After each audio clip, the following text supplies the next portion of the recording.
Hello everyone, welcome DP class. कैसे आप सब? उम्मीद करते हैं सब बहुत अच्छे होंगे बेटा। अपना और अपना को बहुत अच्छे से ख्याल रख रहे होंगे। हम लोग पढ़ रहे हैं क्लास 12 बायोलॉजी का 4th चैप्टर, जिसका नाम है principle of inheritance and variation. ठीक है, उस चैप्टर की बेटा हमने बहुत सारी अच्छी क्लासेस जो है ना ऑलरेडी कर रखे हैं, जिसका लिंक आपको इस वीडियो के डिस्क्रिप्शन में मिल जाएगा। वहाँ से आप उन क्लासेस को रेफर कर सकते हो। आज की क्लास में हम लोग सीखने वाले हैं बेटा म्यूटेशन के बारे में। किसके बारे में? म्यूटेशन के बारे में। बहुत ही अच्छा टॉपिक है, इंटरेस्टिंग टॉपिक है, और यहाँ से सवाल आपके बोर्ड्स में भी बनते हैं। ठीक है, क्योंकि म्यूटेशन कुछ जेनेटिकल डिसऑर्डर्स का भी रीज़न बनता है। तो जेनेटिकल डिसऑर्डर बहुत ही फेवरेट टॉपिक है बोर्ड एग्जाम्स के लिए, चाहे वो स्टेट बोर्ड का एग्ज़ाम हो, चाहे वो सीबीएसई का एग्ज़ाम्स हो, वहाँ पे आते हैं क्वेश्चंस। ठीक है, तो आज हम लोग सीखेंगे बेटा किसके बारे में? म्यूटेशन के बारे में। बहुत ही बेसिक से सीखने वाले हैं। ठीक है, बहुत ही बेसिक से अंडरस्टैंडिंग बनाने वाले हैं किसकी? म्यूटेशन की, ताकि आगे की जो अच्छी चीज़ें हैं ना, जो थोड़ा सा कॉम्प्लेक्स टॉपिक्स होते हैं ना, वो अच्छे से समझ आएँ। ठीक है, तो चलो स्टार्ट करते हैं हम लोग बेटा किससे? म्यूटेशन से। तो आप लोग हेडिंग लगाएंगे बेटा म्यूटेशन। फर्स्ट ऑफ ऑल हम लोग हेडिंग लगाते हैं बेटा क्या? म्यूटेशन। हम लोग बात करेंगे कि म्यूटेशन क्या होता है। तो देखिए, डीएनए के अंदर कोई ऐसा चेंज आए। कैसा चेंज बेटा? कोई ऐसा चेंज आए जो सडन हो, ठीक है, जो अचानक से हो और इनहेरिटेबल हो। ठीक है, डीएनए के अंदर ऐसा चेंज जो सडन हो और इनहेरिटेबल हो, उसे हम क्या नाम दे देते हैं? म्यूटेशन का। म्यूटेशन कुछ नहीं है, सिंपल सी एक छोटी सी बात है। डीएनए के अंदर कोई एक चेंज आ जाए। हाँ सर, ठीक है। कैसा चेंज हो बेटा? वो सडन चेंज हो और इनहेरिटेबल हो। ठीक है, तो उसको आप क्या कहोगे? उसे आप म्यूटेशन कहोगे। ठीक, चलिए डिफाइन कर लेते हैं फिर इसको। इसके हम क्या लिखते हैं बेटा? इसके हम लिखते हैं डेफिनेशन। फर्स्ट ऑफ ऑल हम लोग बात करेंगे किसके बारे में बेटा? डेफिनेशन के बारे में। ठीक है, डेफिनेशन क्या कहती है? क्या है बेटा? ये एक तरीके का चेंज है। कैसा चेंज है सर? सडन चेंज है और इनहेरिटेबल है। बस इतनी सी बात लिख लो। क्या लिखोगे? It is a change in DNA which is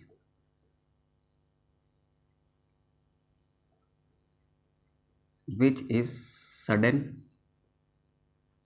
and inheritable। ठीक है, ये डीएनए के अंदर एक ऐसा चेंज है जो सडन हो सकता है बेटा, और क्या कर सकता है? ये इनहेरिटेबल होता है। ठीक है, इसके बारे में बाद में बात करेंगे। ठीक है, इनहेरिटेबल शब्द के बारे में बात करेंगे कि म्यूटेशन इनहेरिटेबल है कि नहीं है, अभी बाद में आते हैं इस पर। फिर हम बात करते हैं बेटा, कोई ऐसा व्यक्ति होगा जिसने पहली बार म्यूटेशन के बारे में बात की। तो हाँ सर, म्यूटेशन कॉन्सेप्ट जो है ना, सबसे पहले इंट्रोड्यूस किया किसने? ह्यूगो डी व्रीज ने।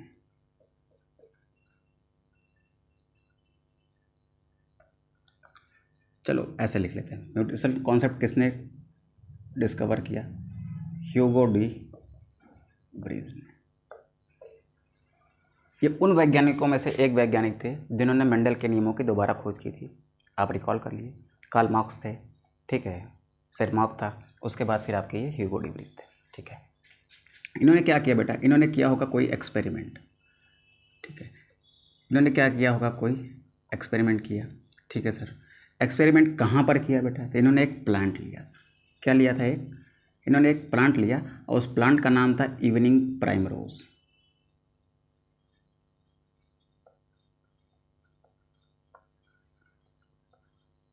क्या था बेटा? वो एक इवनिंग प्राइमरोज। ठीक है, जिसे आप ओइनोथोरा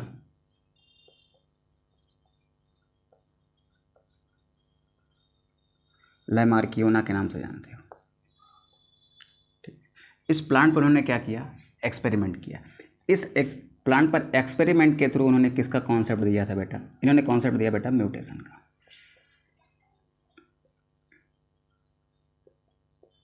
ठीक है, इन्होंने क्या किया बेटा? इन्होंने कॉन्सेप्ट दिया किसका? म्यूटेशन का। इन्होंने कहा कि हाँ, म्यूटेशन जैसी कोई चीज़ें होती हैं जो किसका रीज़न बनती हैं बेटा? वेरिएशंस का। देखो, अभी तक क्या था, ये जब ये सब एक्सपेरिमेंट चल रहा था, उससे पहले क्या था? उससे पहले ये माना जाता था कि हाँ ठीक है, क्रोमोसोम जो है उस पर क्या होते हैं? फैक्टर्स होते हैं, जीन्स होते हैं, जो कैरेक्टर्स को एक जनरेशन से दूसरे जनरेशन में ले जाते हैं। लेकिन वहाँ पर ये नहीं पता चल पा रहा था ना कि जनरेशन पेरेंट्स से कैसे डिफ़र होती है, यानी उनमें वेरिएशंस कैसे होती हैं। ठीक है, तो म्यूटेशन की खोज कैसे चालू हुई? म्यूटेशन कैसे आया? लोग पीछे पड़े थे किसको जानने के लिए कि एक जनरेशन से जब दूसरी जनरेशन में जाते हैं तो दूसरी वाली जो जनरेशन है वो पहली वाली जनरेशन से अलग कैसे हो जाती है। हम लोग को देखो, हम लोग क्या है? अपने पेरेंट्स से अलग हैं। बने तो पेरेंट्स से ही है, हमारे अंदर आधा डीएनए फादर का है, आधा डीएनए मदर का है। तो हमको तो उनके एकदम कॉपी बुक होना चाहिए ना, जैसे उनका डीएनए है, जैसे मदर का डीएनए, जैसे उनके कैरेक्टर्स हैं, जैसे उनकी फिनोटाइपिक प्रेजेंस है वैसे हमारी भी होनी चाहिए, लेकिन थोड़ा सा डिफरेंस होता है। क्यों होता है? रीजंस होंगे, बिल्कुल होंगे, ठीक है। तो ये जो वेरिएशंस हैं, यानी जो ऑफ स्प्रिंग होता है वो पेरेंट से डिफ़र करता है। क्यों डिफ़र करता है, इस बात को लेके बड़ा क्यों चल रहा था, बड़ी इंटरेस्टिंग एक्सपेरिमेंट्स चल रही थी, ठीक है। तो उन्हीं में से एक एक्सपेरिमेंट ऐसा भी था जिसमें किसका कॉन्सेप्ट आया, म्यूटेशन का, ठीक है। तो मेन सोर्स ऑफ म्यूटेशन क्या था, म्यूटेशन को क्यों कहा गया, क्यों खोजा गया? म्यूटेशन खोजा जा रहा था बेटा वेरिएशन फाइंड करने के लिए, ठीक है। तो म्यूटेशन इसलिए खोजा जा रहा था कि हमको वेरिएशंस का रीज़न जानना था, वेरिएशन फाइंड करने के लिए नहीं, वेरिएशंस के रीज़न को फाइंड करने के लिए खोजा जा रहा था, ठीक है। तो इसका मेन सोर्स क्या था? मेन सोर्स ऑफ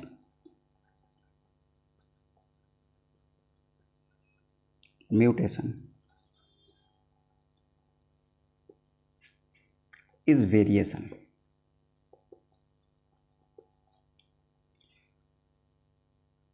क्या था बेटा? Main source of mutation is variation, ठीक है। अब ध्यान से सुनेंगे, अब ध्यान से सुनेंगे बेटा कि ये म्यूटेशन क्या था। हमने समझ लिया डीएनए में होने वाला सडन चेंज जो इनहेरिटेबल होता है उसको हम क्या कहते हैं, उसको हम म्यूटेशन कहते हैं, ठीक है सर। अब बात करते हैं बेटा कि म्यूटेशन कहाँ होता है, वेयर म्यूटेशन अकर्स, ठीक है। Where mutation occurs. देखो म्यूटेशन बेटा दो जगह पर हो सकती है। बॉडी में दो सेल्स होती हैं, somatic cell and germ cells, ठीक है। तो mutation can be occur in somatic cell, mutation can be occur in somatic cell, ठीक है। और कहाँ हो सकते हैं बेटा mutation?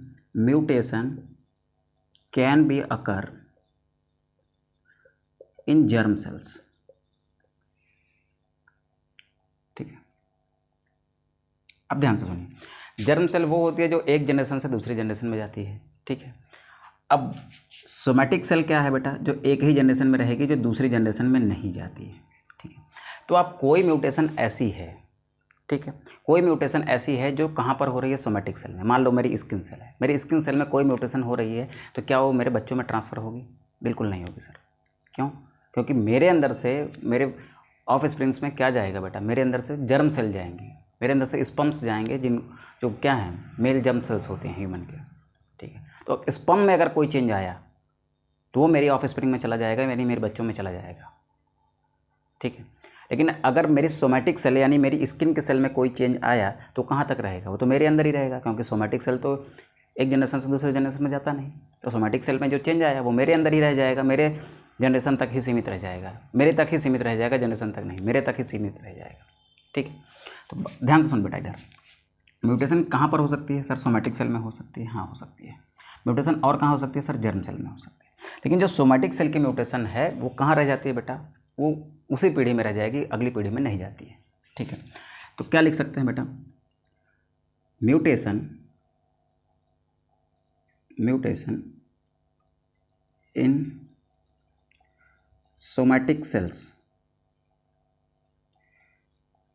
Can not transferred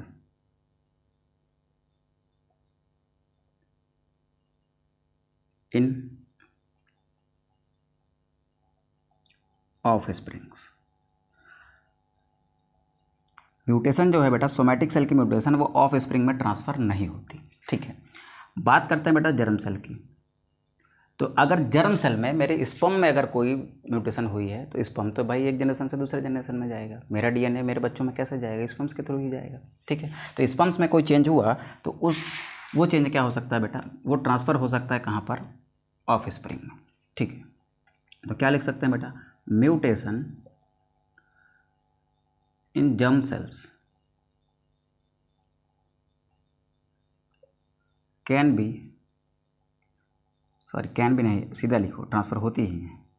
germ cell transferred in offspring, ठीक है। ये बात हमने क्या समझा? हमने समझा ये कि म्यूटेशन कहाँ पर होती है सर? म्यूटेशन होती है सर सोमैटिक सेल में और जर्म सेल्स। सोमैटिक सेल्स में सोमैटिक सेल में जो म्यूटेशन होती है वो एक पीढ़ी से दूसरी पीढ़ी में कैसे जाएगी बेटा? नहीं जा सकती, क्योंकि सोमैटिक सेल थोड़ी ना जाता है। ठीक है, जाता कौन है? Germ cell. तो जर्म सेल में जो म्यूटेशन होती है वो फादर या मदर से कहाँ जा सकती है बेटा? उनके बच्चों में जा सकती है। ठीक है, चलो ये बात समझ आ गई बेटा? हाँ समझ आ गई। अब एक बढ़िया क्वेश्चन है, यहाँ पर मैंने क्या लिखा है? यहाँ पर कह रहा हूँ कि मैं ऑफ स्प्रिंग में नहीं जा सकती है, लेकिन यहाँ पर मैंने क्या लिखा है कि म्यूटेशन जो होती है वो इनहेरिटेबल होती है। बताओ कॉन्ट्राडिक्शन आ रहा है कि नहीं आ रहा है? यहाँ मैं कह रहा हूँ कि एक पीढ़ी से दूसरी पीढ़ी में नहीं जा सकती है।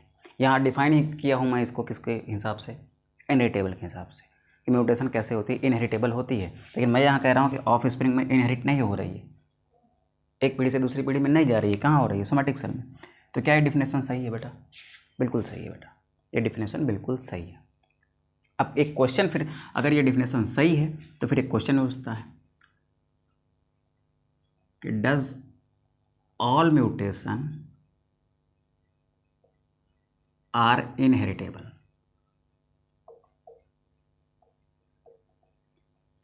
क्या सभी म्यूटेशन बेटा इनहेरिटेबल होती है? ठीक है, एक सिंपल लाइन का आंसर चाहिए। देखो मैंने क्या कहा, मैंने डिफिनेशन में ये कहा कि डीएनए के अंदर कोई ऐसा चेंज जो कैसा हो? सडन हो, और कैसा हो बेटा? इनहेरिटेबल हो। ठीक है, उसको आप क्या कहोगे? म्यूटेशन कहोगे। ठीक है सर, यहाँ तक बात समझ आई। अब आगे देखो, फिर मैंने कहा कि म्यूटेशन कहाँ हो सकती है, तो फिर आपने कहा कि सर सोमैटिक सेल में हो सकती है, और कहाँ हो सकती है? Germ cell. मैंने कहा ठीक है बेटा। फिर मैंने कहा अच्छा ये बताओ कि सोमैटिक सेल की जो म्यूटेशन है क्या वो माता पिता से उनके बच्चों में जा सकती है? तो आपने कहा नहीं सर, नहीं जा सकती, यानी उसका इनहेरिटेंस नहीं हो सकता फादर से या मदर से, कहाँ पर? उनके चिल्ड्रंस में। ठीक है सर, ये बात है। अच्छा, तो जब सर इनहेरिटेंस नहीं हो सकता ऑफ स्प्रिंग में, तो सर यहाँ पर आपने इनहेरिटेबल क्यों लिखा? देखो इस बात को मैं क्लैरिफाई करता हूँ, मैं इस बात को क्लैरिफाई करता हूँ। यहाँ पर आपने कहा कि does all mutation are inheritable, मैंने कहा यस होती हैं। ठीक है, मेरी डिफिनेशन बिल्कुल ठीक है। तो आपने कहा सर प्रूव करो, मैंने कहा ठीक है करते हैं। पहली बात मैं लिखता हूँ बेटा कि अगर कोई म्यूटेशन है, अगर कोई म्यूटेशन है जो जर्म सेल्स में हो रही है, तो वो ट्रांसफ़र हो सकती है पेरेंट्स से उनके ऑफ स्प्रिंग में। ठीक है, तो आप क्या लिखोगे? Mutation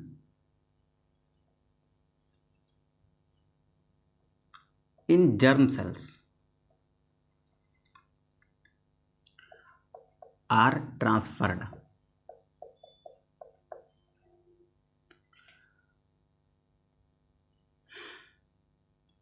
from parents to their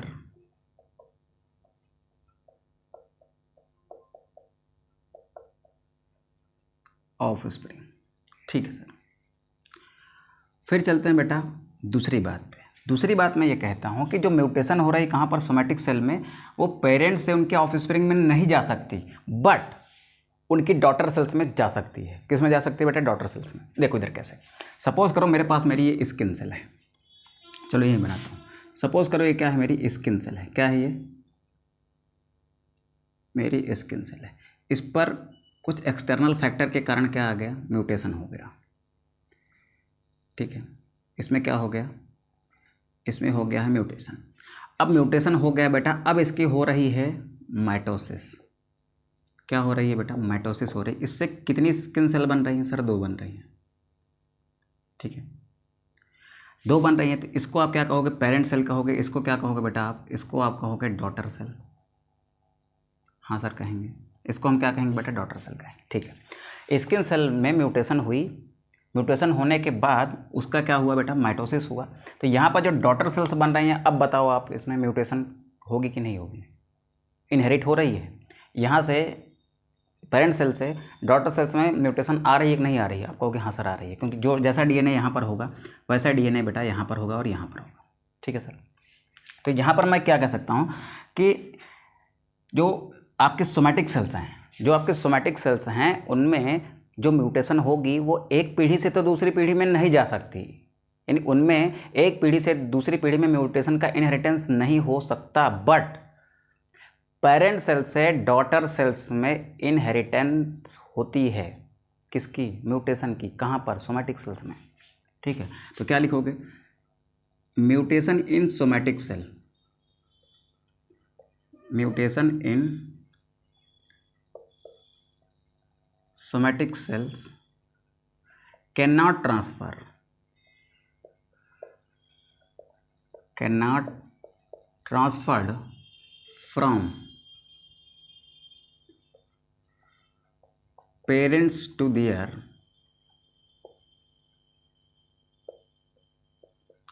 offspring, parents to their offspring, but mutation in somatic cell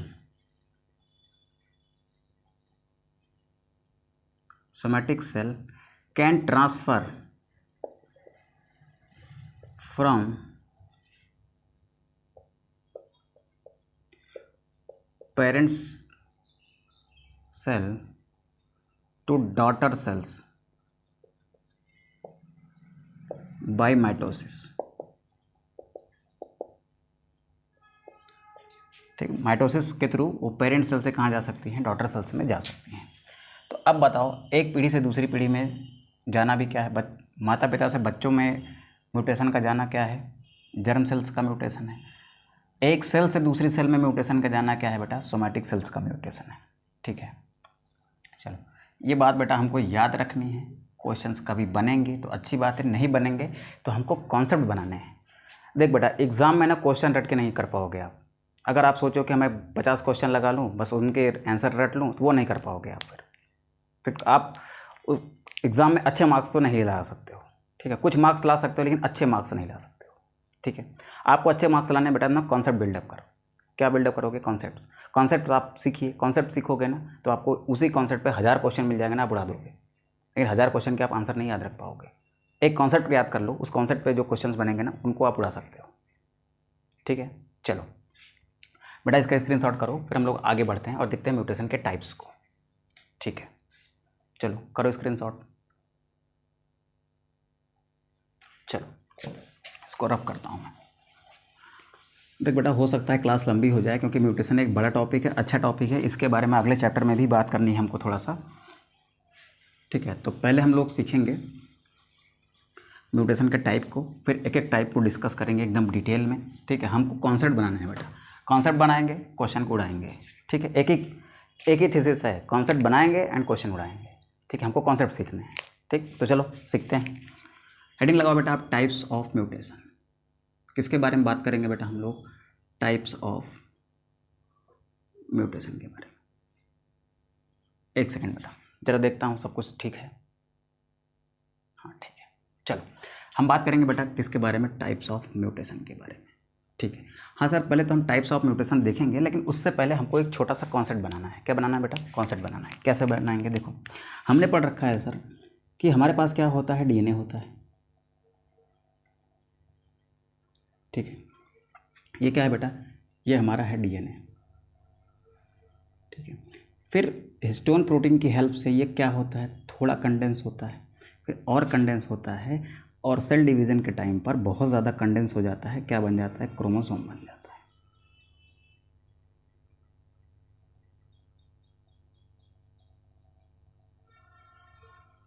ठीक है, ये क्या है बेटा, डीएनए है। इसको हम क्या नाम देते हैं, इसको हम कहते हैं ये क्रोमैटिन है। इस स्ट्रक्चर को हम लोग क्या कहते हैं बेटा, ये आपका क्रोमोसोम है। ठीक है, अब देखो म्यूटेशन कहाँ कहाँ आ सकती है। ठीक है, म्यूटेशन को हम लोग पढ़ेंगे दो जगह पर। कहाँ पढ़ेंगे, देखो ये क्रोमोसोम जो है ना किसका बना है, डीएनए एंड हिस्टोन प्रोटीन का। Some amount of RNA is also there. तो हम क्या मानते हैं कि ये क्रोमोसोम क्या है, डीएनए का बना हुआ है, हिस्टोन भी है, थोड़ा बहुत आरएनए भी है। यहाँ पर क्या है, केवल और केवल डीएनए है। तो जो म्यूटेशन होती है ना बेटा, वो चेंज है कहाँ पर, डीएनए में। तो अगर वो डीएनए क्रोमोसोम के अंदर, क्रोमोसोम में कोई चेंज आएगा तो इसका मतलब डीएनए में चेंज आ रहा है। डीएनए में जो चेंज आएगा वो तो डीएनए में ही है। क्रोमोसोम भी किसका बना है, डीएनए का ही बना है। तो डीएनए में कोई चेंज आएगा तो क्रोमोसोम में चेंज आएगा। हाँ सर आएगा। ठीक है, तो देखो पहला हम क्या देखेंगे बेटा, पहले हम देखेंगे क्रोमोसोम को। ठीक है, देखो क्रोमोसोम के नंबर में चेंज आ सकता है। ठीक है, आ सकता है। हमारे अंदर 46 क्रोमोसोम्स होते हैं, हो सकता है एक आध ज़्यादा हो जाए, 47 हो जाए, ऐसा भी पॉसिबल है। टर्नर सिंड्रोम में कि 45 भी हो जाते हैं। ठीक है, तो इसके नंबर ज़्यादा भी हो सकते हैं, कम भी हो सकते हैं। ठीक है, तो क्रोमोसोम में चेंज कहाँ पर आ सकता है बेटा, इसके नंबर में आ सकता है। ठीक है, दूसरा चेंज इसमें क्रोमोसोम में कहाँ आ सकता है, देख क्रोमोसोम का ये एक आर्म है, ऐसे मान लो एक सेल है, सेल के न्यूक्लियस के अंदर ये क्या हो गए आपके, क्रोमोसोम हो गए। क्रोमोसोम का एक आर्म यानी ये स्ट्रक्चर, देखो क्रोमोसोम का एक आर्म ही गायब हो गया, तो इसका क्या चेंज हुआ बेटा, स्ट्रक्चर चेंज हुआ कि नहीं हुआ। तो पहला चीज़ बेटा चेंज कहाँ आ सकता है, नंबर में आ सकता है सर। दूसरा चेंज कहाँ आ सकता है बेटा, क्रोमोसोम स्ट्रक्चर में आ सकता है। कहाँ आ सकता है बेटा, क्रोमोसोम स्ट्रक्चर में आ सकता है, ठीक है। और जो तीसरा चेंज हम देखेंगे ना, वो कहाँ पर देखेंगे बेटा, डीएनए के अंदर। डीएनए में कहीं पर चेंज आ जाए, ठीक है, डीएनए में किसी एक पॉइंट पर कहीं पर कुछ चेंज आ जाए, तो वो भी क्या है, एक तरीके की म्यूटेशन है। तो म्यूटेशन को हम कहाँ कहाँ देखने वाले हैं सर, म्यूटेशन को हम कितने तरीके से देखेंगे, म्यूटेशन को देखेंगे 3 तरीके से। पहला देखेंगे बेटा क्या, change in number of chromosome, change in number of chromosome, ठीक है सर। ये हम देखेंगे बेटा पहला, ये पहला तरीका है। म्यूटेशन कैसे आ सकती है सर, क्रोमोसोम के नंबर चेंज होने से आ सकती है, हाँ सर आ सकती है, ठीक है। दूसरी बात देखो बेटा, दूसरी बात क्या कहता हूँ मैं, दूसरी बात मैं ये कह रहा हूँ कि क्रोमोसोम का स्ट्रक्चर भी बदल सकता है। जैसे ये एक आर्म थी, ये डिलीट हो गई किसी कारण से, मान लो गायब हो गई। अब देखो यहाँ पर जो जीन्स रहे होंगे वो गायब होंगे, ठीक है। तो गायब होंगे तो वो उनका एक्सप्रेशन होगा नहीं होगा। तो यहाँ पर देखो स्ट्रक्चर में चेंज आया कि नहीं आया, क्रोमोसोम के नंबर तो उतने ही हैं, देखो आपके सेंट्रोमियर उतने ही हैं, 2 सेंट्रोमियर है, ठीक है, क्रोमोसोम भी 2 हैं, लेकिन इस पर देखो ये कुछ पार्ट डिलीट हो गया ना, यानी इसका स्ट्रक्चर क्या हुआ है बेटा, चेंज हो गया है। दूसरी बात क्या लिखेंगे, चेंज इन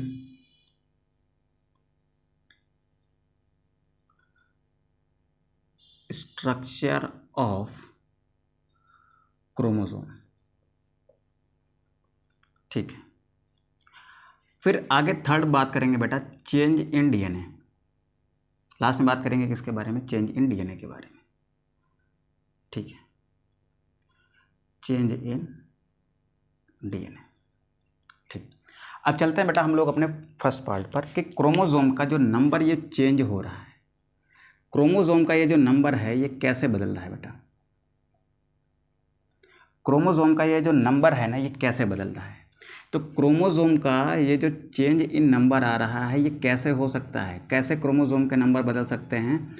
तो हमने कहा कि सर कैसे बदल सकते हैं, तो हमने कहा कि ये बदल सकते हैं बेटा कब, ड्यूरिंग सेल डिवीज़न। कब बदल सकते हैं, during cell division. Cell division के टाइम पर ये नंबर बदल सकते हैं, ठीक है। अब कैसे बदलेंगे बेटा, देख इधर, इसको मैं थोड़ा सा रफ करता हूँ, हो सकता है अंडरस्टैंडिंग आपकी अच्छी हो गई हो। अब तो इसको मैं रफ करता हूँ। अब देखो ड्यूरिंग सेल डिवीज़न, अब सेल डिवीज़न कितने टाइप का होता है, सेल डिवीज़न होता है सर 2 टाइप का। एक होती है माइटोसिस, ठीक है, एक होती है बेटा क्या, मियोसिस, ठीक है। एक होती है बेटा माइटोसिस और एक होती है मियोसिस। अब अगर माइटोसिस के थ्रू क्रोमोसोम का नंबर चेंज हो रहा है ना बेटा, तो उसको कहते हैं हम लोग पॉलीप्लॉइडी। क्या कहते हैं बेटा, पॉलीप्लॉइडी। बात करेंगे इसके बारे में फुल डिटेल में भी, अभी आप समझ लीजिए पॉलीप्लॉइडी, ठीक है। मियोसिस में बेटा क्रोमोसोम के नंबर अगर बदल रहे हैं ना, तो उसको आप कहते हो एन्यूप्लॉइडी। क्या कहते हो, एन्यूप्लॉइडी। थोड़ा सा आइडिया मैं यहाँ देता हूँ, फिर इसके बारे में जब डिटेल में बात करेंगे तो समझेंगे, ठीक है। क्रोमोसोम के नंबर में चेंज कब आएगा, सेल डिवीजन के टाइम पर। कौन सा सेल डिवीजन, माइटोसिस या फिर मियोसिस के टाइम पर, ठीक है। माइटोसिस के थ्रू अगर क्रोमोसोम के नंबर बदल रहे हैं तो उसको हम क्या कहते हैं बेटा, पॉलीप्लॉइडी कहते हैं, पॉलीप्लॉइडी कंडीशन है, ठीक है। मियोसिस के थ्रू नंबर चेंज होंगे तो क्या कहेंगे, एन्यूप्लॉइडी है, ठीक है सर। इसमें क्या होता है बेटा, more than 2 sets of genome present, ठीक है।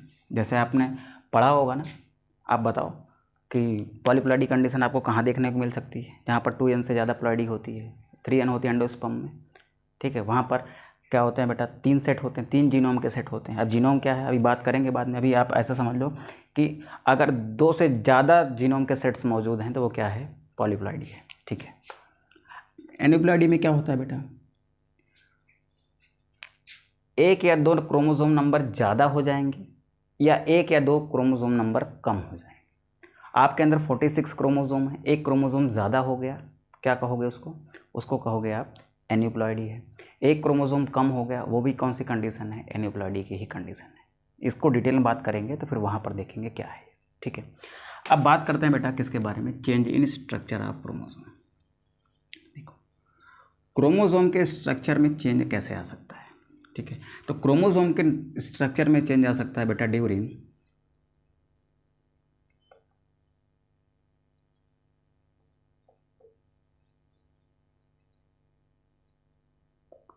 सेल डिवीज़न ही हो सकता है।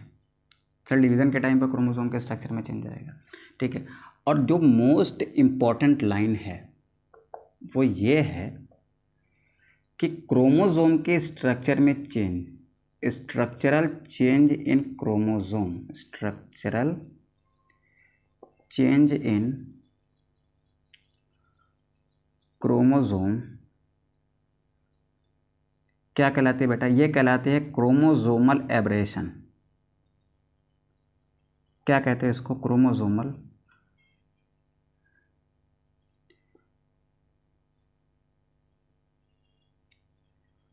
एब्रेशन कहते हो, ठीक है। सर क्रोमोसोमल एब्रेशन क्या है, क्रोमोसोम के अंदर कोई स्ट्रक्चरल चेंज आ जाए, उसके स्ट्रक्चर में कोई चेंज आ जाए, उसको आप क्या कहते हो, क्रोमोसोमल एब्रेशन। एनसीईआरटी ने कहा, क्या कहा सर, देख बेटा एक मिनट जरा होल्ड कर, हाँ चल देख बेटा, एनसीईआरटी ने क्या कहा आपको, एनसीईआरटी ने कहा कि दीज क्रोमोसोमल एब्रिएशन, दीज क्रोमोसोमल एब्रिएशंस और structural change in chromosome, structural change in chromosome are main cause of structural change in chromosome are main cause of cancer, ठीक है। स्ट्रक्चरल चेंज क्या कर सकता है बेटा, एक कैंसर कॉज कर सकता है, क्या कर सकता है बेटा, कैंसर कॉज कर सकता है। तो डेंजरस है कि नहीं बेटा, हाँ सर डेंजरस है, ठीक है। अब क्या हो सकता है बेटा इसमें, इसमें क्या होता है बेटा, न्यूक्लियोटाइड, डीएनए का जो न्यूक्लियोटाइड होता है, डीएनए किसका बना होता है, न्यूक्लियोटाइड का बना होता है सर, किसका बना होता है बेटा, न्यूक्लियोटाइड्स का बना होता है। तो इसमें क्या होता है, change in sequence of nucleotides, ठीक है। न्यूक्लियोटाइड्स का सीक्वेंस बदल जाता है डीएनए में, तो वो क्या है बेटा, चेंज इन डीएनए। हमको इन 3 तरीके से क्या देखने को मिलती है बेटा, म्यूटेशन देखने को मिलती है, ठीक है। अब हम बात करेंगे बेटा किसके बारे में, पहली वाली के बारे में। तो पहली वाली म्यूटेशन क्या लिखते हैं बेटा, पहले आप स्क्रीनशॉट करो इसका, तो फिर आगे बढ़ते हैं। चलो अगर स्क्रीनशॉट कर लिया हो तो इस इतने पार्ट को मैं रफ करता हूँ।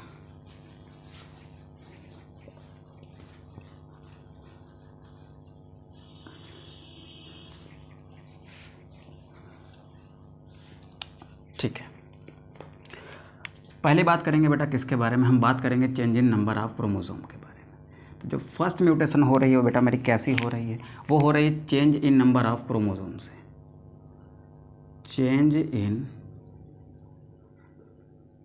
नंबर ऑफ क्रोमोसोम,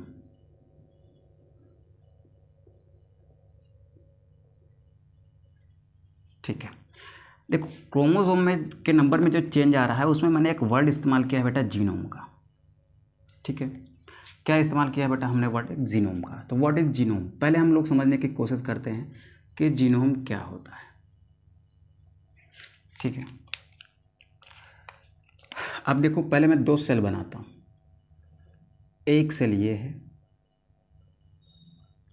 ठीक है, किसकी है, एक नाम का कोई जीव है उसकी सेल है। दूसरी सेल बेटा मैं यहाँ बनाता हूँ ऐसे, सर ये दूसरी सेल है, किसकी है सर, बी की है। अब बेटा इसके अंदर भी क्रोमोसोम होंगे, चलो इसके अंदर क्रोमोसोम बना लिया मैंने ऐसे, ठीक।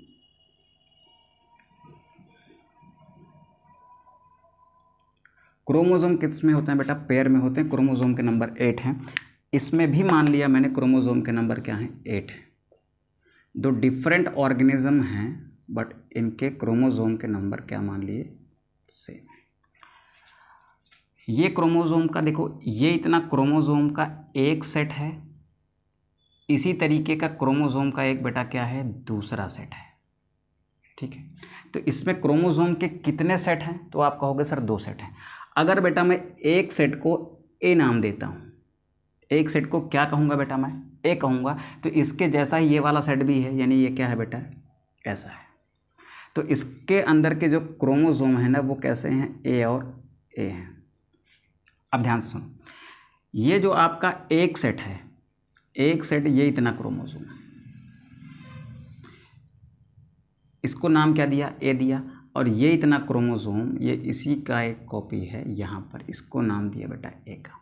तो ये ए क्या है बेटा, देखो इसको आधा कर दिया, हैप्लॉइड है, इसको आधा कर दिया, हैप्लॉइड है, दोनों को साथ रख दिया तो क्या बन गया, ये ए एंड ए बन गया। इसके अंदर क्रोमोसोम कैसे हैं बेटा, एक ए है, ये वाला ए है, यानी कि इसमें कितने ए हैं, 2 ए हैं। ठीक है, तो ये जो ए है ना, इसी को हम क्या कहते हैं बेटा, जीनोम कहते हैं। ठीक है, क्या है ये, जीनोम है। ठीक है, इसमें एक कॉपी है इसकी, ये इसकी क्या होगी, दूसरी कॉपी। तो इसके अंदर ए का मतलब क्या हुआ, there are 2 copies of genome. मेरी बात को ध्यान से सुनो, इस हैप्लॉइड वाले को, इस एक सेट को मैंने ए नाम दिया, और यही एक सेट ही क्या है, जीनोम है।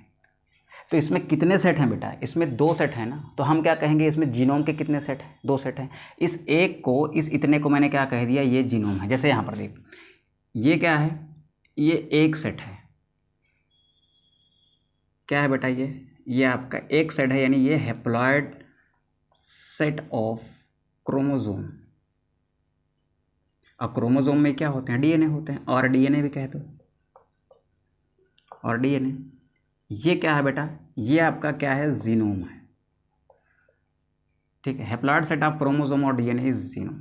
ठीक है, अब यहाँ पर देख, यहाँ पर कितने सेट हैं जीनोम के, तो कहोगे सर एक सेट ए का है, और यहाँ पर एक सेट ए का और एक का है, तो यानी कितने सेट हैं बेटा, 2 सेट हैं, एक सेट ये ए और एक सेट ये।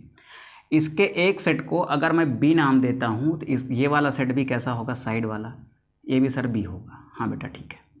अब बताओ, इसके अंदर जीनोम के कितने सेट हैं, how many sets of genomes are present in B, तो आप कहोगे सर 2 सेट हैं। तो कैसे लिख देंगे, इसको लिख देंगे बेटा ऐसे। ठीक है, कोई दिक्कत है, नॉर्मल सेल में ऐसे ही होता है, नॉर्मल जो डिप्लॉयड सेल होती है उसमें जीनोम के कितने सेट होते हैं, 2 सेट होते हैं। हाँ ठीक है सर। अब क्या हो जाए बेटा, देख इधर, अब क्या हो जाए कि इसमें एक जीनोम का सेट और बन जाए। जैसे यहाँ पर देखो, किसी कारण से जीनोम का एक और सेट बन जाए, ऐसे यहाँ पर कैसे बन सकता है, बताता हूँ अभी मैं कैसे बन सकता है। जीनोम का बेटा एक और सेट बन जाएगा, तो इसको क्या कहोगे आप, इसको कहोगे 3A। इसमें देखो एक्स्ट्रा कॉपी बन जाए किसकी, एक और जीनोम की, क्या हो जाएगा ये ऐसे, देख इधर, ये एक जीनोम की कॉपी और तैयार हो गई, क्या बन जाएगा बेटा, ये बी एंड बी। ठीक है, तो यहाँ पर देखो क्या है, यहाँ पर more than 1 set of genome है कि नहीं है, हाँ सर है। इसमें भी क्या है बेटा, more than 2 set of genome है कि नहीं है, हाँ सर है। यहाँ पर देख बेटा क्या है, more than 2 set of genome है कि नहीं है, हाँ है। ये वाला एक्स्ट्रा है और ये वाला क्या है बेटा, एक्स्ट्रा है। तो यहाँ पर क्या है बेटा, यहाँ पर कंडीशन किसकी है, पॉलीप्लॉइडो की है, जहाँ पर मैंने ये लिखा था कि more than 2 sets of genome present. 2 set genome present हैं, नॉर्मल डिप्लॉयड सेल है, कोई दिक्कत नहीं है। एक आध एक्स्ट्रा आ गया, जैसे देख 2 डिप्लॉयड सेल है, 2 सेट हैं जीनोम के, इसको आपने 2n कह दिया, एक और आ गया, एक ए को आप n मानते हो, हैप्लॉइड है, इस दूसरे वाले ए को भी n मानते हो, ये n और ये n मिलकर क्या बन गया बेटा, 2n, एक और आ गया, कितना n हो गया, 3n। 3 सेट हैं जीनोम के, 3n है। ऐसा एक और सेट बन जाएगा तो क्या हो जाएगा बेटा, वो 4n हो जाएगा। ठीक है, तो इसमें क्या हो रहा है बेटा, पूरा का पूरा जीनोम का सेट जो है वो इंक्रीज कर रहा है। ठीक है, जैसे देख इधर, यहाँ पर 2 सेट थे जीनोम के, आपने क्या लिख दिया था, 2n। नॉर्मल में 2 थे, आपने 2n लिख दिया था। एक और सेट आ गया जीनोम का, तो कितने जीनोम के सेट हो गए, 3n लिखा। यहाँ पर 2 सेट था बी का, फिर एक तीसरा आ गया, 2n था, एक तीसरा आ गया, अब इसको कैसे लिखा आपने, 3n। तो देखो इसमें क्या हो रहा है बेटा, प्लॉइडी चेंज हो रही है। ठीक है, 2n, 3n, 4n, 5n, 6n ऐसे बनता चला जाएगा। ठीक है, तो वो क्या है बेटा, पॉलीप्लॉइडी है। ठीक है, तो पॉलीप्लॉइडी सबसे पहला चेंज होता है जो क्रोमोसोम नंबर में, वो किस में होता है बेटा, वो होता है किस में, पॉलीप्लॉइडी में। ठीक है, अब यहाँ पर लिखता हूँ मैं polyploidy. What is polyploidy?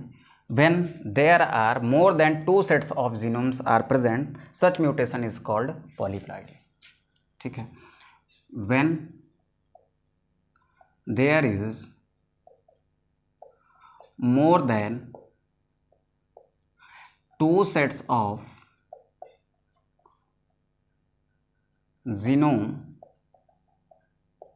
are present, then such chromosomal change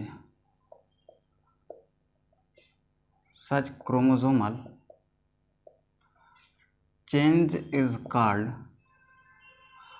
polyploidy।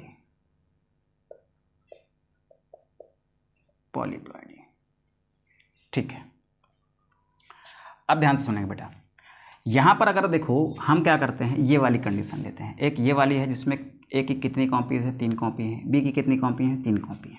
ठीक है, तो पॉलीप्लॉइडी की भी 2 टाइप्स होती हैं बेटा। कितनी टाइप्स होती हैं इसकी? 2 टाइप्स। एक को कहते हैं बेटा आप ऑटो पॉलीप्लॉइडी,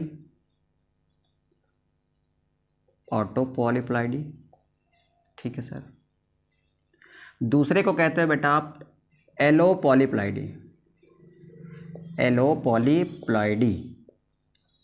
हाँ सर, क्या होती हैं बेटा ये? देख, ऑटो पॉलीप्लॉइडी क्या होगी कि देख एक्स्ट्रा कॉपी ऑफ जीनोम होना चाहिए, तब वो क्या है, पॉलीप्लॉइडी है। ठीक है, एक्स्ट्रा कॉपीज इसमें हैं, लेकिन इसकी सभी जीनोम कॉपीज कैसे हैं, सेम हैं। ठीक है, सेम जीनोम कॉपीज हैं। जैसे यहाँ पर देख ए है, ये दोनों नॉर्मल होनी चाहिए थी, एक एक्स्ट्रा आ गई तो पॉलीप्लॉइडी की कंडीशन बनी कि नहीं बनी? हाँ सर बनी है। लेकिन ये तीनों कॉपीज किसकी हैं बेटा? सेम है ना, किसकी हैं? एक ही है।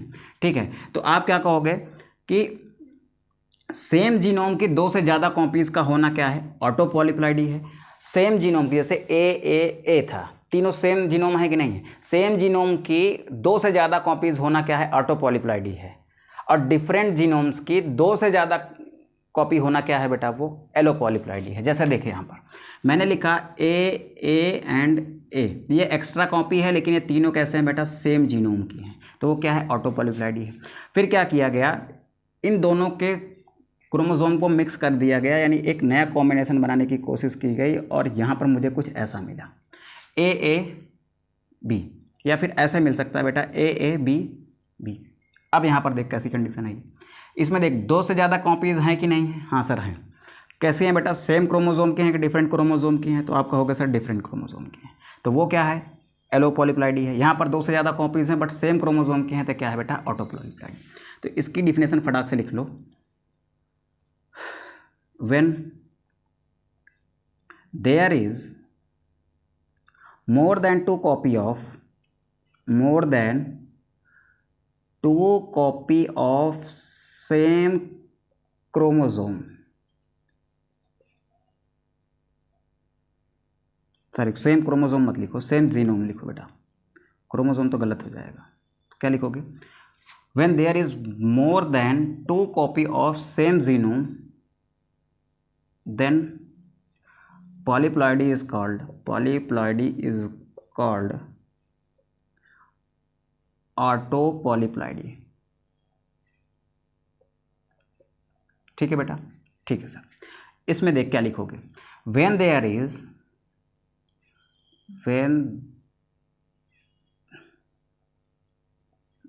is more than 2 copy of different genome, यहाँ पर देख ए अलग है बी अलग है, different genome, then polyploidy is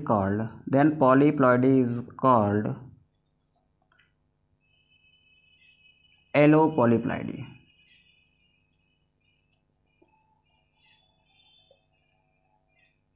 ठीक है, अब ध्यान से सुनिए बेटा, ये तो हो गई जीनोम की बात, ये हमने सीख लिया।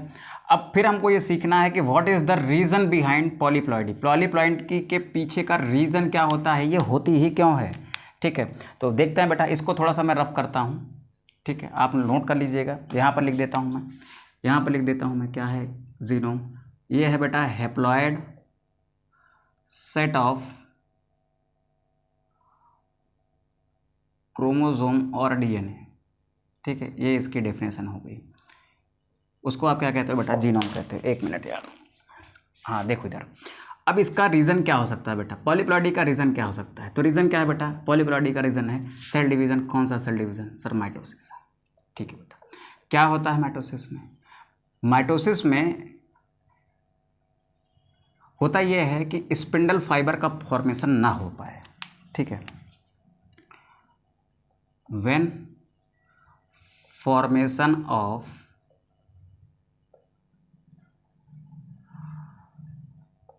spindle fiber not takes place in mitosis, then polyploidy can be generated। Polyploidy हो सकती है। ठीक है, क्या आर्टिफिशियली पॉलीप्लॉइडी जनरेट की जा सकती है, बिल्कुल की जा सकती है बेटा। एक केमिकल होता है जिसका नाम है कॉल्चिसिन।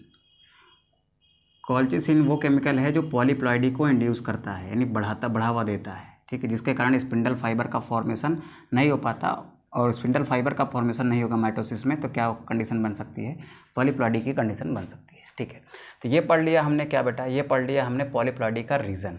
ठीक है, तो पॉलीप्लॉइडी की बेटा बात होती है यहाँ पर ख़त्म। अब हम बात करेंगे किसके बारे में, एन्यूप्लॉइडी के बारे में। तो आप लोग फटाक से इसका स्क्रीनशॉट करें, देन हम लोग आगे बढ़ते हैं बेटा। हम लोग सीखने की कोशिश करते हैं किसको, एन्यूप्लॉइडी को। ठीक है, तो फटाक से स्क्रीनशॉट करिए बेटा इसका। तो चल बेटा, इसका मैं हटाता हूँ बोर्ड से इसको।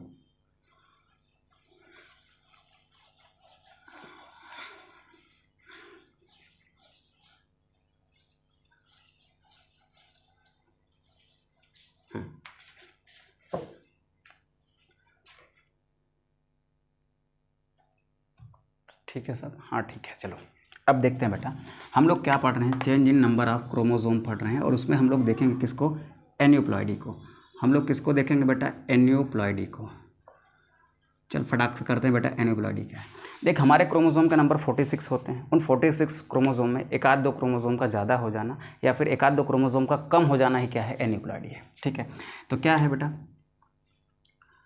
इंक्रीज और डिक्रीज ऑफ, इंक्रीज और डिक्रीज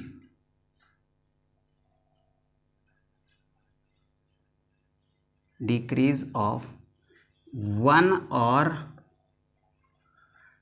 2 क्रोमोसोम इज कॉल्ड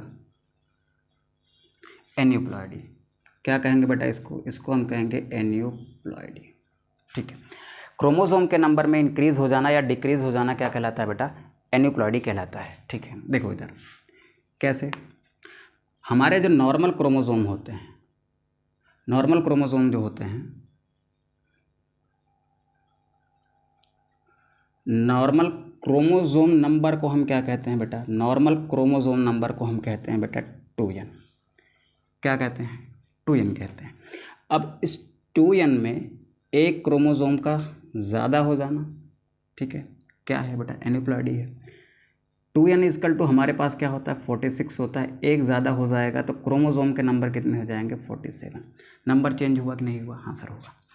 अब 2n में से एक क्रोमोसोम का कम हो जाना, इंक्रीज भी हो सकता है, डिक्रीज भी हो सकता है। ठीक है, तो 46 में से एक क्रोमोसोम का कम हो जाना क्या बना देगा, 45 बना देगा।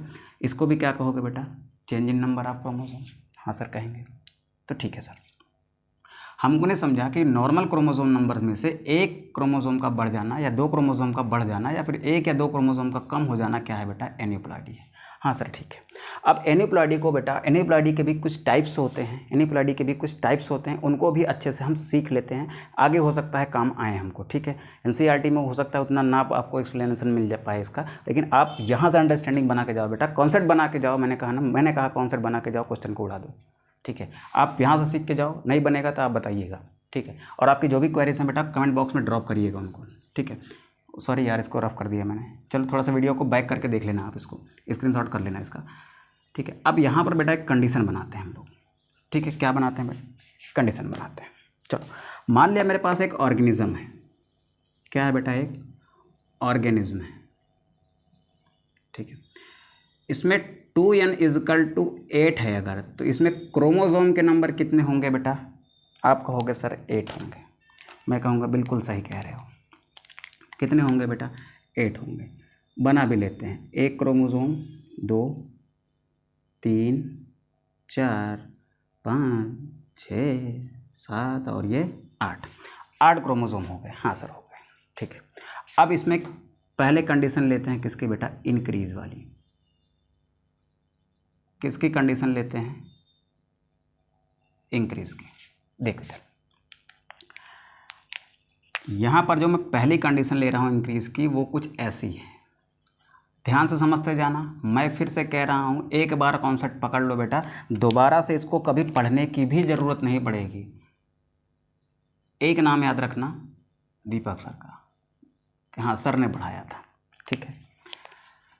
यहाँ पर 8 क्रोमोसोम में बना लेता हूँ, क्योंकि इंक्रीज हो रहा है तो 8 तो होंगे ही होंगे। हाँ सर ठीक है, हो गए। अब किसी एक क्रोमोसोम पेयर में, किसी एक क्रोमोसोम पेयर में एक एक्स्ट्रा क्रोमोसोम आ गया, ठीक। यहाँ पर क्या आ गया? देखो, किसी एक क्रोमोसोम पेयर में, इसमें ये होमोलॉगस पेयर है, हाँ सर है, इसमें कोई एक क्रोमोसोम बेटा एक्स्ट्रा आ गया। ये क्या है बेटा? आपका एक्स्ट्रा क्रोमोसोम है। क्या है ये? ये आपका एक एक्स्ट्रा क्रोमोसोम है। ब्लू वाले को आपने नंबर दिया था कितने का? 2n। 2n बराबर क्या था? 8। अब 2n में बेटा एक ज़्यादा हो गया ना, तो इसको क्या कहोगे? 2n + 1 कहोगे कि नहीं कहोगे? ईमानदारी से बताना। ब्लू वाले को आपने कह दिया था 2n है, 2n = 8 था, 2n = बेटा 8 था, तो 8 में एक ज़्यादा हो गया ना, यानी 2n में क्या हो गया? एक ज़्यादा हो गया। तो एक ज़्यादा हो गया यानी यहाँ पर 2 के बजाय 3 हो गया। तो 3 के लिए आप क्या कहते हो? ट्राइसोमी कहते हो, ठीक। T से ट्राइसोमी, T से 3 हो जाता है, ठीक है। और ट से ट्राइसोमी होता है, ट से ट्राइसोमी होता है, और त से 3 हो जाता है, ठीक है। तो आप ऐसे याद रखेंगे, ट्राई का मतलब 3 हो गया, तो 3 क्रोमोसोम हुए कि नहीं हुए, ठीक है। अब एक कंडीशन इससे में और जनरेट कर लेते हैं, ठीक है सर, कर लीजिए। आप खूब कंडीशन जनरेट करिए, खूब सिखाइए, कॉन्सेप्ट सिखाइए, ताकि हम लोग अच्छे से कुछ कर पाएँ आगे, ठीक है बेटा। देखो, इसमें भी हम पहले 2n = 8 बना लेते हैं, क्योंकि इंक्रीज़ हुआ है तो 8 से कम तो नहीं ही होने वाला है। कर लिया सर हमने, 8 क्रोमोसोम्स हमने बना लिए हैं सर। हाँ सर ठीक है। इसको याद रखना बेटा, इससे आपको 3 डिजीज़ पढ़नी है ट्राइसोमी से, ठीक है। सिलेबस में नहीं है बट जाननी ज़रूर है, ठीक है। चलो अब ध्यान से देखते हैं बेटा, इधर हमने क्या किया, एक पेयर में, यहाँ पर इस होमोलॉगस पेयर में भी एक क्रोमोसोम इंक्रीज़ हो गया, यहाँ पर भी क्या हुआ? एक क्रोमोसोम इंक्रीज़ हो गया। यानी 2n में एक क्रोमोसोम बढ़ रहा था, तो 2n + 1 लिखा था। 2n देखो, ये सारे के सारे ब्लू वाले क्या हैं बेटा? 2n है। तो 2n में कितने क्रोमोसोम बढ़ रहे हैं सर? 2 क्रोमोसोम बढ़ रहे हैं, तो इसको क्या कहोगे? 2n + 2 नहीं लिखना बेटा, +2 लिखने पर थोड़ा सा गलत हो जाएगा। यानी एक ही होमोलॉगस क्रोमोसोम में ऐसे 2 ऐड होंगे तब +2 लिखोगे। एक होमोलॉगस क्रोमोसोम में 1 हुआ और दूसरे वाले होमोलॉगस क्रोमोसोम में भी 1 हुआ, तो इसको क्या कहोगे आप? 2n + 1 + 1, ठीक है। यहाँ पर होता है तो मैं +2 लिख देता, यहाँ पर क्या लिखूंगा बेटा? 2n + 1 + 1, ठीक है। अब देखो क्या होता है बेटा, इधर क्या होगा? इसको क्या नाम दोगे? इसको कहोगे बेटा डबल ट्राइसोमी। इस वाले पर भी क्या हुई है? ट्राइसोमी। इस पर भी क्या हुई है? ट्राइसोमी। तो नाम क्या दोगे बेटा इसको कहोगे सर डबल ट्राइसोमी। क्या कहोगे बेटा? Double trisomy. क्रोमोसोम के नंबर कितने हो जाएंगे? तो क्रोमोसोम के नंबर हो जाएंगे बेटा 10। इसमें कितने हो रहे हैं बेटा? 9। इसमें कितने हो रहे हैं? 9। 8 तो पहले से थे, एक ज़्यादा हुआ, 9 हो गया। इसमें कितने? 10। हमने क्या कहा कि 1 और 2 क्रोमोसोम, ठीक है सर। अब क्या करते हैं बेटा? अब क्या करते हैं? अब क्या करते हैं, एक और बढ़िया कंडीशन बनाते हैं।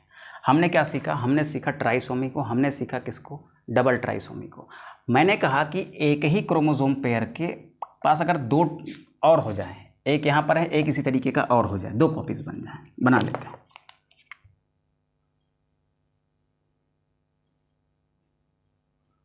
ऐसे, हाँ सर ठीक है। अब क्या करेंगे बेटा, अब इसमें करेंगे हम क्रोमोसोम बनाएंगे, बना लेंगे सर, बना लेंगे, बन गए। ठीक है, ये क्या है बेटा 2n है, ब्लू वाले क्या है सब 2n है।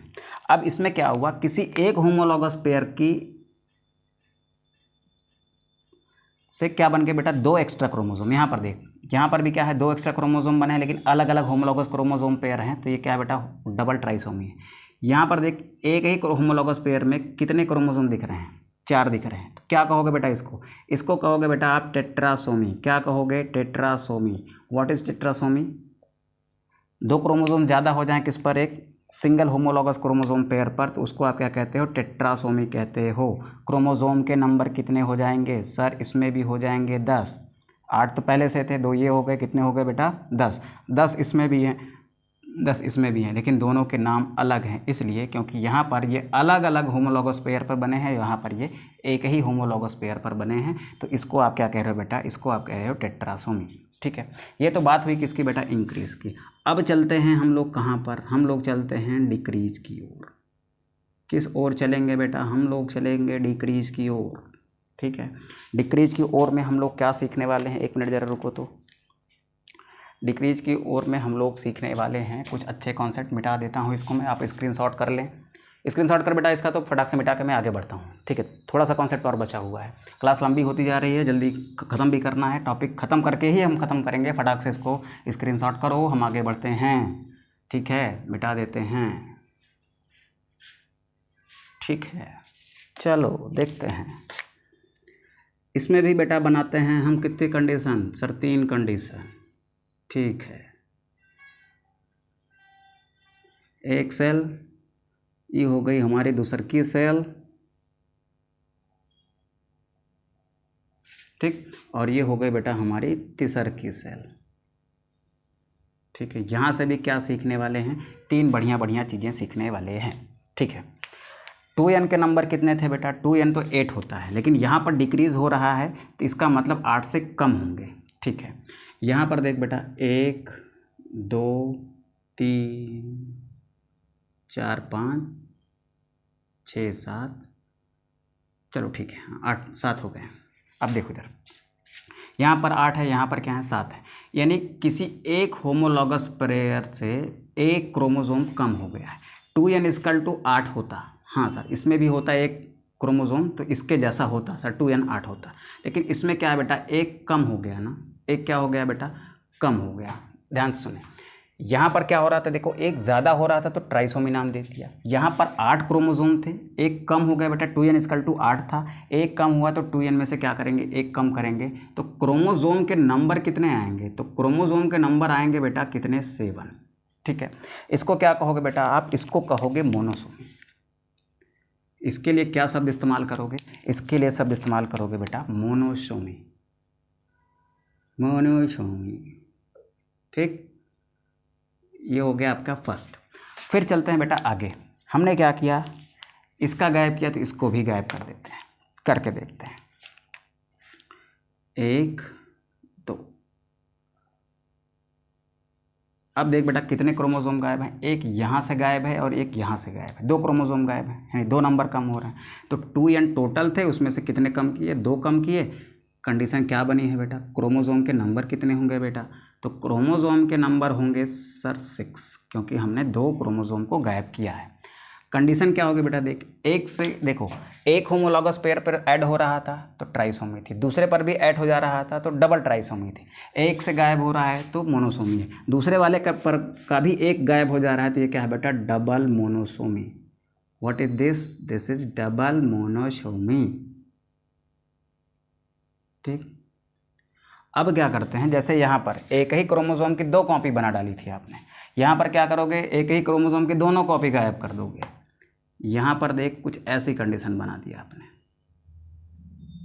ठीक, पहले वाले पेयर की दोनों कॉपीज़ को आपने गायब कर दिया, कितने कम हुए बेटा? 2 कम हुए। इसको आपने क्या किया? गायब कर दिया यहाँ से। 2 कम हुए। क्रोमोसोम के नंबर कितने हैं बेटा? क्रोमोसोम टोटल कितने हैं बेटा? 6 हैं। इसमें भी 6 हैं, इसमें भी 6 हैं। बट इसको क्या कहोगे? देखो, इसको कहोगे आप बेटा नलीसोमी। क्या कहोगे? इसको कहोगे नलीसोमी। नल मतलब होता है बेटा 0। यहाँ पर क्रोमोसोम के नंबर इस पेयर के कितने हैं? 0। तो क्या हो जाएगा? ये नलीसोमी। ठीक है, क्या हो जाएगा बेटा? ये हो जाएगा नलीसोमी। ठीक, अब ध्यान से सुनिए। अब हम बात करते हैं बेटा कुछ डिजीज के बारे में, ठीक, जो हमें पढ़नी है।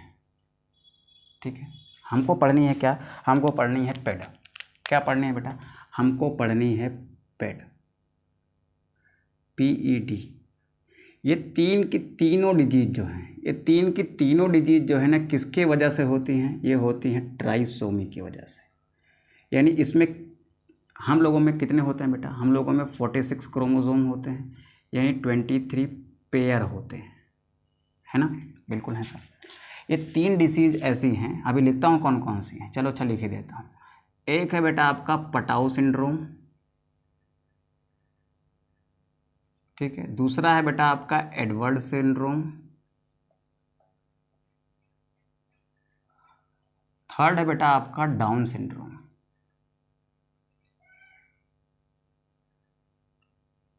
ठीक है, अभी यहाँ पर कुछ बढ़िया चीज़ें भी लिखूँगा, आपके कॉन्सेप्ट क्लियर हो जाएंगे वहाँ से।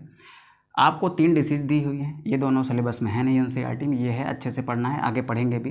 ट्राइसोमी क्या हो जाती है बेटा? ट्राइसोमी हो जाती है यानी किसी एक होमोलॉगस पेयर की 23 पेयर में से, हम लोगों में कितने 23 पेयर है ना, इनमें से किसी एक होमोलॉगस पेयर पर एक क्रोमोसोम ज़्यादा हो जाएगा। ठीक है, तो 23 में से किस पर ज़्यादा होगा तो ये बनेगा, किस पर ज़्यादा होगा तो ये बनेगा, किस पर ज़्यादा होगा तो ये बनेगा। ये याद रखने के लिए आप 3 चीज़ें याद रखेंगे बेटा। कितनी चीज़ें?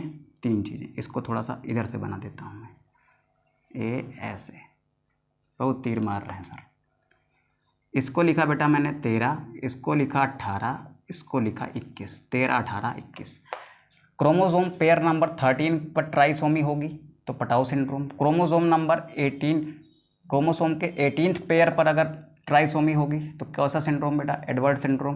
क्रोमोसोम के 13 पेयर में से 21th पेयर पर अगर ट्राइसोमी होगी तो कैसा सिंड्रोम सर? Down syndrome. ठीक है, याद रखेंगे बेटा। P को याद रखेंगे 13 से, E को याद रखेंगे 18 से, D को याद रखेंगे 21 से। ठीक है, चलो इन तीनों पर ही क्या होती है? ट्राइसोमी होती है। 13 नंबर पेयर की trisomy Patau syndrome, 18 number pair की ट्राइसोमी क्या है बेटा? Edward syndrome. 21 नंबर पेयर की क्या है? ट्राइसोमी, देन क्या कहोगे उसको आप? Down syndrome. ठीक है सर, अब ध्यान से सुनो। एक होता है बेटा क्लाइनफेल्टर सिंड्रोम। क्या होता है बेटा? Klinefelter syndrome. अच्छा, इन सब में आप बताओ, जब एक एक ट्राइसोमी हो रही है, यानी ट्राइसोमी में क्या होता है? क्रोमोसोम के नंबर एक ज़्यादा हो जाते हैं, यानी 2n+1 होते हैं। देख इधर, 2n+ क्या होते हैं? 1 होते हैं। तो मेरे पास तो 2n कितने हैं? 46 है ना। हमारे 2n कितने हैं? 46 + 1, यानी क्रोमोसोम के नंबर कितने होंगे? 47 होंगे। कितने होंगे बेटा? 47। एक ज़्यादा हो जाता है, कितने हो गए? 47। क्लाइनेफिल्टर सिंड्रोम जो है ना, वो भी क्या है बेटा? 47। क्या है बेटा? 47। क्या है बेटा? वो 47 है। अब ध्यान से सुन बेटा, इधर मेरी बात को ध्यान से सुनो। कैसे सुनोगे? एकदम ध्यान से। देखो इधर 47 यहाँ भी है सर, 47 यहाँ भी है, तब इसको आपने ट्राइसोमी क्यों नहीं कहा? क्यों नहीं कहा ट्राइसोमी? तो ध्यान से देखो इधर, क्यों नहीं कहा ट्राइसोमी? जो आपका 23rd पेयर है, ठीक है, 23rd पेयर में क्या होता है? 23rd पेयर में ये होता है कि ट्राइसोमी तब कह रहे हो ना जब ये तीनों क्रोमोसोम एक जैसे हैं, होमोलॉगस हैं। लेकिन हमारे अंदर जो क्लाइनेफिल्टर सिंड्रोम में क्या होता है बेटा? जो 23rd पेयर है ना, वो क्रोमोसोम हो जाते हैं XXY। क्या ये तीनों तो एक जैसे हैं, लेकिन क्या ये तीनों एक जैसे हैं? ये होमोलॉगस पेयर थे, इस वजह से क्या नाम दे दिया? ट्राइसोमी दे दिया। लेकिन यहाँ पर ये सब के सब होमोलॉगस हैं, इसकी दोनों की बनावट तो सेम है, लेकिन ये क्या है? डिफरेंट क्रोमोसोम है। इस वजह से वी कैन नॉट से दिस ट्राइसोमिक कंडीशन। हम इसको नहीं कह सकते कि ये क्या है? ट्राइसोमिक कंडीशन है। आपको 4 ऑप्शन दे देगा, 4 सिंड्रोम दे देगा और फिर बोल देगा कि इसमें ट्राइसोमी नहीं है। क्रोमोसोम नंबर सबके 47 होते हैं। यहाँ पर देख बेटा, इन सब में क्या है? एक एक सबकी ट्राइसोमी हुई है, यानी 2n में क्या जुड़ा है? एक जुड़ा है। इसमें भी क्रोमोसोम के नंबर 47, इसमें भी 47, इसमें भी 47, और यहाँ पर भी क्लाइनफिल्टर सिंड्रोम में भी क्या है? 47 है। बट क्या हो रहा है? हो ये रहा है कि ध्यान सुन बेटा, इधर क्रोमोसोम के नंबर इसमें भी 47 है, इसमें भी क्या है 47 है, एक कम हो रहा है ना, लेकिन हो क्यों कम रहा है, देखो यहाँ पर तीनों क्रोमोसोम एक जैसे हैं, यहाँ पर तीनों क्रोमोसोम एक जैसे नहीं है, क्रोमोसोम एक जैसे नहीं है, इस वजह से ट्राइसोमिक कंडीशन नहीं है। Klinefelter syndrome is not a trisomic condition. ठीक है, तो बेटा आज की क्लास को हम लोग यहीं पर रोकते हैं क्योंकि क्लास बहुत लंबी हो जा रही है। नेक्स्ट क्लास में हम लोग किसके बारे में बात करेंगे, हम लोग बात करेंगे बेटा क्रोमोसोम के स्ट्रक्चरल चेंजेस के बारे में, वहाँ पर कुछ अच्छी चीज़ें हम लोग सीखेंगे। ठीक है, तो बेटा आज की क्लास के लिए इतना ही रखते हैं, मिलते हैं नेक्स्ट लेक्चर में, तब तक के लिए आप अच्छे से पढ़ाई करिए, अपना ख्याल रखिए। ठीक है बेटा, मिलते हैं नेक्स्ट क्लास में, थैंक यू।